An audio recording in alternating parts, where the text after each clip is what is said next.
আজকে আপনাদের সাথে আমি একটা দুঃখের ঘটনা শেয়ার করব। সেটা হলো এর আগের বার যখন গ্রামে গিয়েছিলাম তখন আপনাদেরকে দেখিয়েছিলাম, আবার বলেওছিলাম আপনাদেরকে এর পরের বার আসলে দেখাবো যে আমার আব্বু বাসায় কি কি বুনে, মানে নিজেদের খাওয়ার জন্যই। এবার এসে দেখি হচ্ছে গাছে শশা ধরছে, তো আমি এটা দেখেই ভাবছিলাম যে আপনাদের সাথে ভিডিওটা শেয়ার করব যে আমাদের গাছে দেখেন কত বড় বড় শশা হয়েছে। কিন্তু ভিডিও করব কি তার আগে আব্বু একটা ছিঁড়ে ফেলছে, ওই দিন কাকু একটা ছিঁড়ে ফেলছে, আর একটা ছিল ভাবছি কি ওইটা আপনাদেরকে দেখায় ছিঁড়বো, ওইটা আম্মু ছিঁড়ে ফেলছে।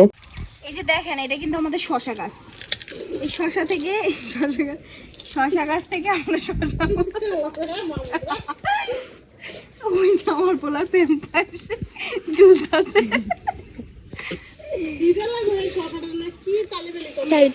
তাড়াতাড়ি করুন। এখানে কি চলছে? এই যে দেখেন ছিঁড়েছি, নিজের হাতে ছিঁড়েছি। এটা দেখানোর জন্য আপনাদেরকে এটা ছেঁড়া, না হয় এটা হচ্ছে আমার মা ছিঁড়েছি। চলেন।